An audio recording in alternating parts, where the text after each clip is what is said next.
बंधुगण ज्येष्ठ मास पूर्णिमा बा देवस्नान पूर्णिमा अर्थात जून मास 5 तारिख शुक्रवार दिन वर्षर द्वितीय चंद्रग्रहण लागिबाकू जाउअछि। सेहिपरि भाବରେ जून मास 21 तारिख रे वर्षर प्रथम सूर्यपराग लागिबाकू जाउअछि, जहाँकि भारत में संपूर्ण भावे दृश्यमान हेबो। तेबे आजिर एही वीडियो माध्यम आमे जानिबा जे आसंता जून 5 तारिख रे लागिबाकू जाउथिबा चंद्रग्रहणर समय सीमा, ग्रास समय, गर्भवती महिला माने कौन करिवे और कौन न करिवे, पाक निषेध बा सूतक समय मान्य हेबो ना नाही एवं केउ राशि मानक पई शुभ और केउ राशि मानक पई अशुभ रहिबो। तेबे वीडियोटी आरंभ करिबा पूर्व आपण मानकु अनुरोध, एही वीडियो को गोटे लाइक कर दियंतु एवं जदि एपर्यंत एही चैनल को सब्सक्राइब करि नाहंती ताहले वर्तमान ही सब्सक्राइब करि नियंतु। तेबे आसंतु जानि रखिबा।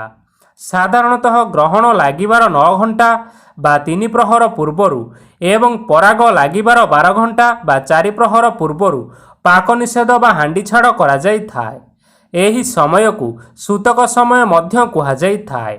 एही ग्रहण लागुथिबा समय रे खाद्य ग्रहण करिबाकू बारण करा जाईछि, कारण ग्रहण लागिबा समय रे पेटरे किछि खाद्य पदार्थ न रहिबा भल। तेणु साधारणतः ग्रहण लागिबार 9 घंटा पूर्व हांडी छाड़ करा जाई थाए। किंतु आसंता जून 5 तारिख रे लागिबाकू जाउथिबा चंद्रग्रहणर सूतक समय बा पाक निषेधर समय मान्य हेबो नाही, कारण एहा उपछाया चंद्रग्रहण अटे।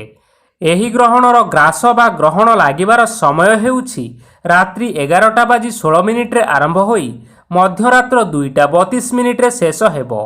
एही ग्रहण महाकाश रे प्राय 3 घंटा 16 मिनिट एवं 17 सेकेंड पर्यंत दृश्यमान हेबो।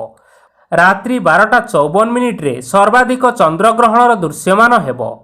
एही समय गर्भवती महिला मानक पई बहुत अशुभ होइथिबारु सेमानंको सावधान रहिबा सहित ग्रहण देखिबा पई मध्य बारण करा जाईछि। ग्रहण लागिबा समय रे गर्भवती महिला माने कौनसी जिनिस कटाकटी बा कौनसी कपड़ा आदि सिलेई करंतु नाही, नचेत एहार कुप्रभाव गर्भरे थिबा शिशु उपरे सीधासळख पड़ी थाए।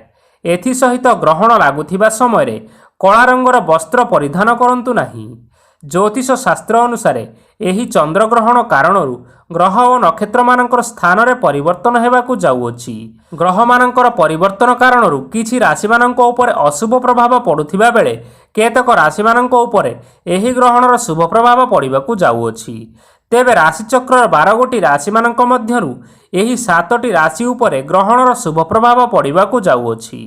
सेही भाग्यशाली राशि माने हेउछंती मिथुन राशि, धनु राशि, कन्या राशि, मेष राशि, वृष राशि, कुंभ राशि एवं मीन राशि। एथि सहित तुला, बिछा, कर्कट, मकर एवं सिंह राशि उपरे एही ग्रहणर खराब प्रभाव पडिबाकू जाउअछि। तेणु एही 5टी राशिर व्यक्ति माने ग्रहण समय सावधान रहिबाकू चेष्टा करंतु एवं ग्रहण लागुथिबा समय भगवानकर नाम जप करंतु। तेबे बंधुगण आशा करुछु आमर एही भिडियोटी आपण मानकर पसंद आसीथिबो। पसंद आसीथिले एही भिडियो को गोटे लाइक करि दियंतु एवं आपणक प्रियजन मानक सहित शेयर करि दियंतु। धन्यवाद।